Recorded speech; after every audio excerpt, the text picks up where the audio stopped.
आज हम लोग आपकी कक्षा 11 में महाकवि भूषण जी द्वारा रचित छत्रसाल प्रशस्ति के पहले पद्यांश की व्याख्या सीखेंगे। बहुत ही सरल है। देखिए, प्रशस्ति का मतलब होता है प्रशंसा करना। तो इस पद्यांश में जो महाकवि भूषण जी हैं वो महाराज छत्रसाल की जो तलवार है उसके पराक्रम की प्रशंसा की है, उसका जो पराक्रम है उसका वर्णन किया है। बहुत ही सरल है। यदि आप थोड़ा सा भी ध्यान देंगे तो इस पद्यांश की व्याख्या और इस पद्यांश पर आधारित जितने भी प्रश्न आपकी परीक्षा में पूछे जाएंगे उन सभी का उत्तर आप बहुत आसानी से लिख लेंगे, कहीं भी कोई दिक्कत नहीं होगी। सबसे पहले हम लोग हमेशा की तरह इस पद्यांश को पढ़ेंगे और इस पद्यांश में जितने भी शब्द आए हुए हैं पहले इन सभी शब्दों का सरल अर्थ जानेंगे, उसके बाद व्याख्या करेंगे। देखिए, मैं हमेशा आपसे यही कहता हूँ कि आप किसी से भी व्याख्या सीखिए, लेकिन उस पद्यांश में जितने भी शब्द आए हों उनका सरल अर्थ आप याद कर लीजिए तो व्याख्या पानी के समान आसान हो जाती है। तो चलिए, सबसे पहले हम लोग इस पद्यांश में जितने शब्द आए हैं इन सभी शब्दों का सरल अर्थ देख लेते हैं। निकषत का मतलब होता है निकलना। अब वाक्य में जैसे भी आपके बैठे, निकलते ही या निकल कर, जैसा भी वाक्य में बैठे बैठा लीजिए, लेकिन निकषत का मतलब निकलना होता है। म्यान, देखिए तलवार को जिस खोल में रखा जाता है, जिस कवर में रखा जाता है उसको म्यान कहते हैं, लेकिन हम लोगों को म्यान बदलना नहीं है क्योंकि म्यान से आसान दूसरा शब्द आपको नहीं मिलेगा, तो म्यान को हम लोग म्यान ही रहने देंगे। ते मतलब से। म्यूखय माने किरण, जो सूर्य से निकलती है तो किरण।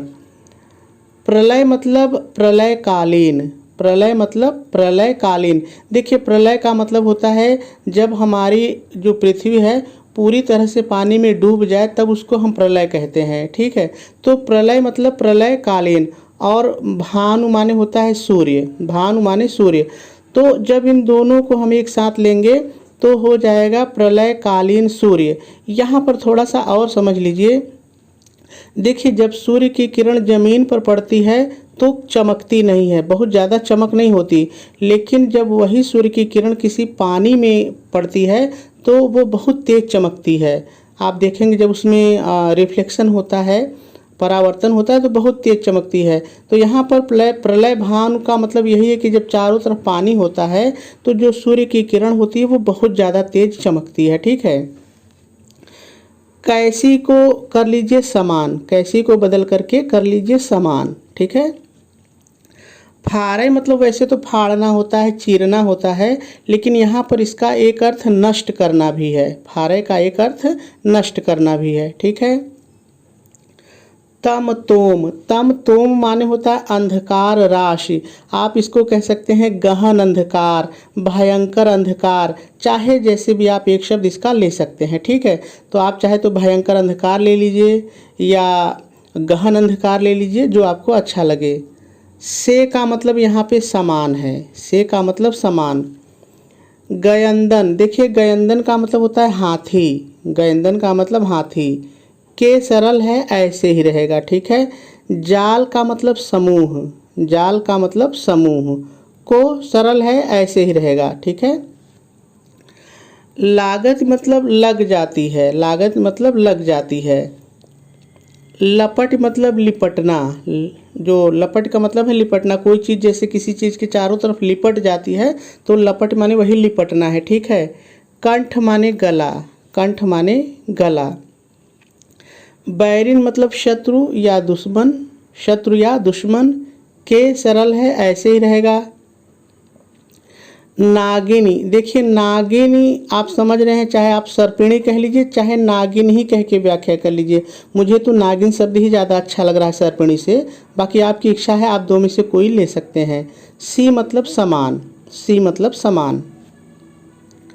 रुद्र ही मतलब शंकर। ये भगवान शंकर के कई रूप हैं, उसमें रुद्र रूप होता है और इस रूप में वो जो शंकर भगवान होते हैं वो नरमुंडों की माला को पहनना ज़्यादा पसंद करते हैं। तो इतना कुछ नहीं करना है, बस शंकर आपको कह लेना है, ठीक है। रिझावे मतलब प्रसन्न करना, रिझावे मतलब प्रसन्न करना। दय दय, वैसे तो दय दय का मतलब होता है दे देकर, लेकिन यहाँ पे रुद्र को देने की बात हो रही, शंकर को देने की बात हो रही है, तो आप कह सकते हैं पहना कर। तो चाहे दे कर कह लीजिए चाहे पहना कर। मुंडन, मुंडन मतलब मुंडों की जो नरमुंड हैं, जो गले से कटे हुए नरमुंड हैं, उनकी बात हो रही है। के सरल है ऐसे रहेगा। माल मतलब माला, नरमुंडों की जो माला की बात करें तो माल मतलब माला, को सरल है ऐसे ही रहेगा। लाल, लाल का मतलब होता है पुत्र, वैसे तो लाल का मतलब बेटा होता है, लेकिन यहाँ पे जो लाल का मतलब है वो महाराज से है। ठीक है, आप कोई भी एक सम्मान सूचक शब्द लाल के बदले में ले सकते हैं, तो हम महाराज कर लेंगे। ठीक है। क्षितिपाल, देखिए क्षिति का मतलब पृथ्वी होता है और पाल मतलब पालक, तो क्षितिपाल मतलब पृथ्वी पालक आप कह सकते हैं। ठीक है। छत्रसाल ऐसे रहेगा, नाम है राजा जी का, तो छत्रसाल ऐसे ही रहेगा। महाबाहुबली, देखिए महाबाहुबली का मतलब होता है शक्तिशाली भुजाओं वाले या महाशक्तिशाली भुजाओं वाले, महाशक्तिशाली भुजाओं वाले। कहाँ लो मतलब कहाँ तक, कहाँ लो मतलब कहाँ तक। बखान करना मतलब गुणगान करना या वर्णन करना, गुणगान करना। ठीक है। करो मतलब करना, करो मतलब करना। ठीक है, गुणगान करना। तेरी, ये जो तेरी शब्द आया है ये महाराज छत्रसाल जी के लिए आया है, तो इसको आप चाहे तेरी कहिए चाहे आपकी कर लीजिए, तो आपकी भी आप बदल के कर सकते हैं। करवाल मतलब तलवार, करवाल मतलब तलवार, को सरल है ऐसे ही रहने दीजिए। प्रतिभट, देखिए भट का मतलब होता है योद्धा, भट माने योद्धा, और प्रति का मतलब होता है विपक्षी, तो प्रतिभट मतलब होता है विपक्षी योद्धा या विपक्षी शत्रु, तो चाहे जो एक ले लीजिए, चाहे विपक्षी योद्धा या शत्रु योद्धा, कोई भी एक ले सकते हैं आप। ठीक है।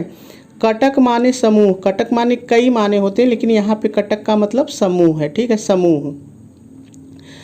कटीले केते, देखिए कटीले केते का मतलब यहाँ है कटीली झाड़ियों के समान दुखदाई, कटीले केते का मतलब कटीली झाड़ियों के समान दुखदाई। ठीक है। काट काट मतलब काट काट कर, काट काट मतलब काट काट कर। कालिका का मतलब काली माता, कालिका मतलब काली माता। सी मतलब समान, यानी कि काली माता के समान।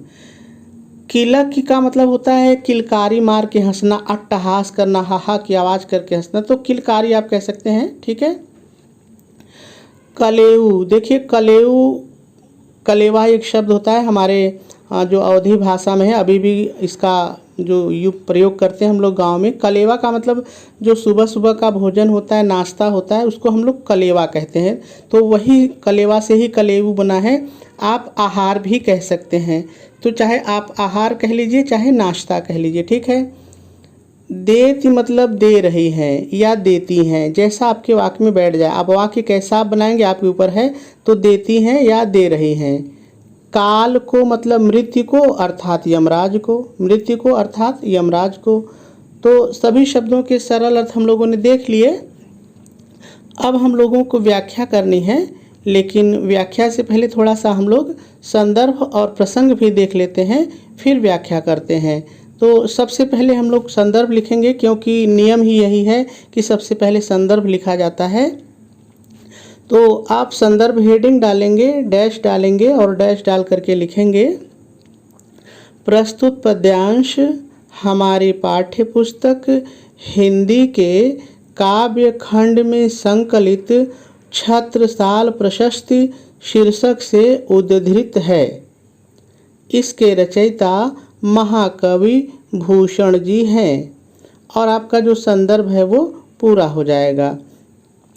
चलिए अब प्रसंग की बात करते हैं। आपको पता है कि प्रसंग को हमको बाहर से ढूंढना नहीं होता है, जो पद्यांश की मुख्य बात होती है, या यूँ कहें कि जो जिस चीज़ की व्याख्या हम करते हैं उसमें जो मुख्य बात होती है उसी को हम प्रसंग बना लेते हैं। तो आप प्रसंग हेडिंग डालेंगे और डैश डाल करके लिखेंगे प्रस्तुत पद्यांश में महाकवि भूषण जी ने महाराज छत्रसाल की तलवार के पराक्रम का बहुत ही सुंदर वर्णन किया है और आपका जो प्रसंग है वो भी पूरा हो जाएगा। चलिए अब व्याख्या की बात करते हैं। आप व्याख्या हेडिंग डालेंगे, डैश डालेंगे और डैश डाल करके शुरू में पहले थोड़ा सा आपको अपनी तरफ से जोड़ के लिखना पड़ेगा। आप अपनी तरफ से क्या जोड़ करके लिखेंगे, ध्यान से सुनिए। प्रस्तुत पद्यांश में महाकवि भूषण जी कहते हैं, महाराज छत्रसाल की तलवार। अब आ जाइए पद्यांश पर।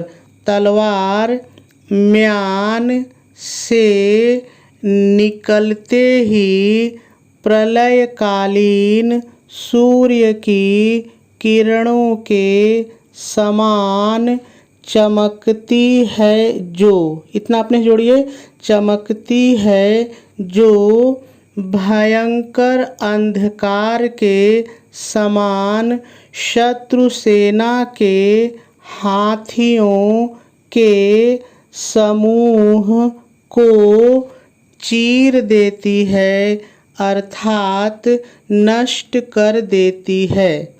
पूर्ण विराम लगाएंगे और फिर शुरू में पहले थोड़ा सा अपनी तरफ से जोड़ के लिखेंगे, आपकी यह तलवार। इतना अपनी तरफ से जोड़िए, आपकी यह तलवार नागिन के समान शत्रुओं के गले से लिपट जाती है और उनके मुंडों की माला को शंकर को प्रसन्न करने के लिए पहना देती है।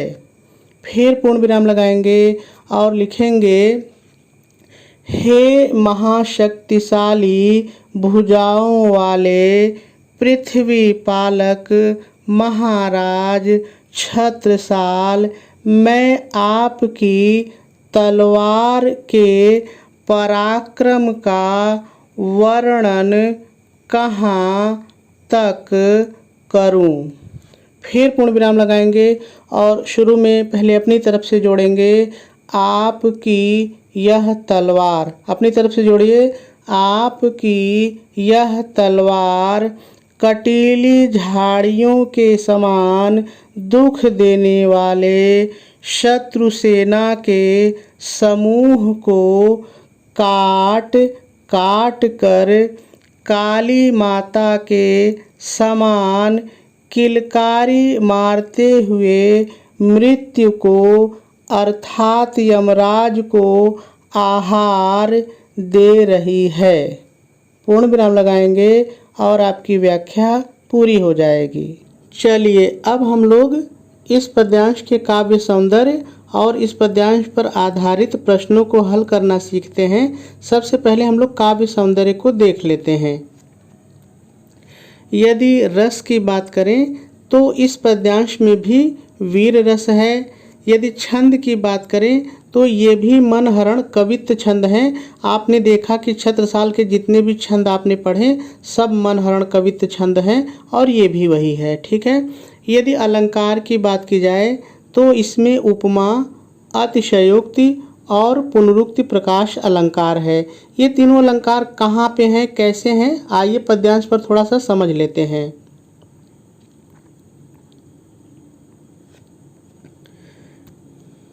देखिए, यदि आप इसकी प्रत्येक लाइन को देखें तो हर लाइन में आपको कहीं ना कहीं उपमा अलंकार मिल जाएगा। जैसे देखिए यहाँ पर जो कवि हैं वो कह रहे हैं कि जो छत्रसाल हैं उनकी जो तलवार है वो प्रलयकारी सूर्य के किरण के समान चमक रही है।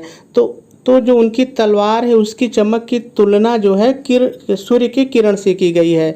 तो यहाँ पे भी हमको उपमा अलंकार मिल रहा है। यहाँ पर देखिए जो शत्रुओं के हाथी हैं उसकी तुलना अंधकार से की जा रही है, इससे मतलब समान होता ही है, ठीक है। तो यहाँ पर भी आपको उपमा अलंकार मिल जाएगा, ठीक है। यहाँ पर देखिए तलवार की तुलना नागिन से, यहाँ भी सी शब्द है, आपको पता है सी जहाँ आ जाता है सरिस आ जाता है, से आ जाता है, शरीक आ जाता है, तो वहाँ पे उपमा अलंकार होता है। या तो आप इन शब्दों के आधार पर समझते हैं या फिर व्याख्या के आधार पर आपको समझ में आता है कि यहाँ पे उपमा अलंकार है। ठीक है, तो यहाँ नागिन की भी तुलना आप देख रहे हैं कि जो उनकी तलवार है, तलवार से की जा रही है, तो यहाँ पर भी आपको उपमा अलंकार मिल जाएगा। ठीक है, तो इस तरह से आप देखेंगे तो इस पद्यांश में उपमा अलंकार है। और दूसरा अतिशयोक्ति की बात करें तो आपको पता है कि अतिशयोक्ति अलंकार वहाँ पर होता है जहाँ पर किसी बात को बहुत ज़्यादा हम बढ़ा चढ़ा के कहते हैं। अब इस पद्यांश की बात करें तो वो कह रहे हैं कि छत्रसाल की तलवार इतनी तेज चमक रही है जैसे प्रलय के समय सूर्य की किरणें जब पानी में पड़ती हैं तो चमकती हैं। तो ये कभी संभव नहीं है कि उनकी तलवार इतना ज़्यादा चमकेगी कि सूर्य की जो किरण है उससे ज़्यादा चमकेगी, लेकिन कवि ने बात को बहुत बढ़ा चढ़ा कर कहा है। आगे वो कहते हैं कि प्रत्येक लाइन में आपको अतिशयोक्ति मिल जाएगा। कह रहे हैं कि जो हाथी हैं उनको जैसे प्रकाश फाड़ देता है, ख़त्म कर देता है, वैसे ही वो ख़त्म कर रहे हैं। हाँ, ख़त्म कर रहे होंगे लेकिन अब इतना भी ज़्यादा नहीं है कि हो रहा होगा, लेकिन यहाँ पर भी बात बहुत बढ़ा चढ़ा के कही जा रही है। यहाँ पे कह रहे हैं उनकी तलवार शत्रुओं के गले में नागिन सी लिपट जाती है। तो कहीं ना कहीं आप देखेंगे हर पद्यांश में, इस पद्यांश की हर लाइन में आपको अतिशयोक्ति अलंकार मिल जाएगा। और तीसरे यदि पुनरुक्ति प्रकाश की बात करें तो देखिए यहाँ पे दय दय आया है, तो जब एक ही शब्द एक से अधिक बार आता है और उसका अर्थ एक ही होता है तो वहाँ पे पुनरुक्ति प्रकाश अलंकार होता है। अब देखिए यहाँ पे दय का मतलब देकर और इसका भी मतलब देकर ही है। ठीक है, तो पुनरुक्ति प्रकाश है। अब यहाँ पर देखिए काट ही आया है, तो इसका मतलब भी काट कर और इसका मतलब भी काट कर ही है। तो यहाँ पर हम लोगों को पुनरुक्ति प्रकाश जो अलंकार है वो देखने के लिए मिल रहा है। चलिए आगे देखते हैं। यदि हम लोग भाषा की बात करें तो जैसे कि इनके सभी पद्यांश साहित्यिक ब्रज भाषा में थे, ये भी साहित्यिक ब्रज भाषा में है। इसकी भी शैली जो है वो मुक्तक है। क्योंकि वीर रस है तो वीर रस में ओज गुण ही रहेगा, ये निश्चित रहता है, तो ओज गुण है। यदि शब्द शक्ति की बात की जाए तो इसमें व्यंजना है। चलिए अब इस पद्यांश पर आधारित प्रश्नों को हल करना सीखते हैं। सबसे पहले हम लोग देख लेते हैं कि प्रश्न की सूचना कैसे होती है, यानी कि प्रश्न पूछा कैसे जाता है। तो देखिए प्रश्न इसी तरह से पूछा जाएगा, उपर्युक्त पद्यांश को पढ़कर निम्नलिखित प्रश्नों के उत्तर दीजिए। और आपकी परीक्षा के पेपर में इसी तरह से 5 प्रश्न रहेंगे। वो 5 प्रश्न ये भी हो सकते हैं, इससे अलग भी हो सकते हैं, क्योंकि एक ही पद्यांश पर बहुत सारे प्रश्न बन सकते हैं। लेकिन मैं बार बार कहता हूँ कि यदि आपने किसी भी पद्यांश के संदर्भ, प्रसंग, व्याख्या और काव्य सौंदर्य, इन चारों चीज़ों को समझ लिया है तो किसी भी पद्यांश से कोई भी प्रश्न आए आप उसका उत्तर लिख लेंगे, कहीं कोई समस्या नहीं आती है। तो चलिए हम लोग क्रमशः एक एक प्रश्न को पढ़ते हैं, और यदि आपने सब कुछ समझ लिया होगा तो आप भी देखेंगे आपको सारे प्रश्नों के उत्तर आ जाएंगे। तो पहला प्रश्न है, प्रस्तुत पद्यांश के शीर्षक और इसके लेखक का नाम लिखिए। ठीक है, तो यदि इसके उत्तर की बात करें तो आपने यदि संदर्भ को ध्यान से सुना और देखा है तो वहाँ से आपको इसका उत्तर मिल जाएगा। आप उत्तर क्या लिखेंगे, ध्यान से सुनिए। आप उत्तर डालेंगे और लिखेंगे, प्रस्तुत पद्यांश के शीर्षक का नाम छत्रसाल प्रशस्ति और इसके लेखक का नाम महाकवि भूषण जी है। और पहले प्रश्न का उत्तर हो जाएगा। चलिए दूसरा प्रश्न पढ़ते हैं। महाराज छत्रसाल की तलवार के म्यान से निकलने पर क्या होता है। यदि आपने व्याख्या को समझ लिया है तो इसका उत्तर आप लिख लेंगे। कैसे लिखेंगे, ध्यान से सुनिए।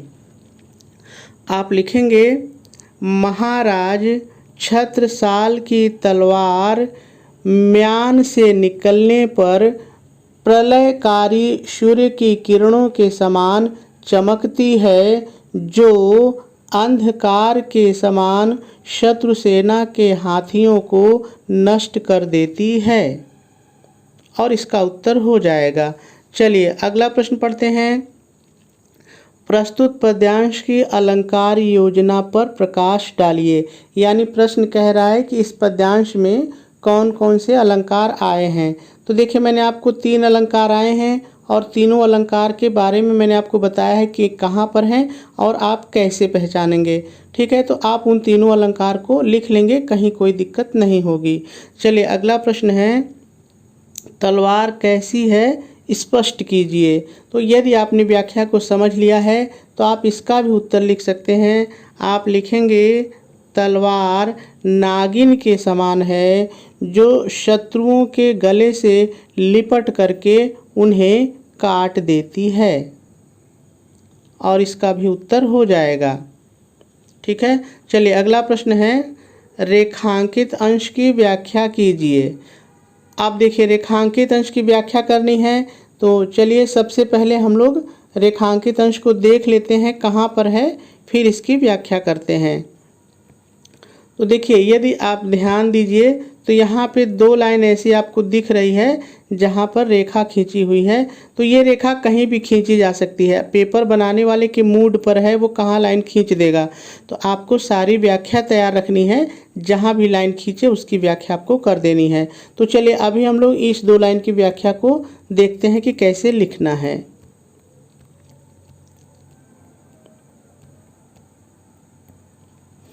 तो देखिए आपको नंबर डालना है, जिस नंबर पर प्रश्न रहेगा ऊपर नीचे प्रश्न हो सकते हैं। ठीक है, आप हेडिंग डालेंगे रेखांकित अंश की व्याख्या, और कैसे शुरू करेंगे ध्यान से देखिए। प्रस्तुत रेखांकित अंश में, ध्यान रहे आपको पद्यांश नहीं लिखना है, पद्यांश तब लिखना होता है जब पूरे पद्यांश की व्याख्या होती है। चूंकि आप लाइन विशेष की व्याख्या करें, कुछ पंक्तियों की व्याख्या कर रहे हैं, तो आप लिख सकते हैं प्रस्तुत रेखांकित अंश में या प्रस्तुत पंक्ति में। आप प्रस्तुत पंक्ति भी लिख सकते हैं, तो 2 में कोई एक लिखेंगे। ठीक है, में महाकवि भूषण जी कहते हैं, महाराज छत्रसाल की तलवार कटीली झाड़ियों के समान दुखदाई शत्रुओं की सेना के समूह को काट काट कर काली माता के समान किलकारी मार कर काल को आहार यानी नाश्ता दे रही हैं। और रेखांकित अंश की व्याख्या भी पूरी हो जाएगी।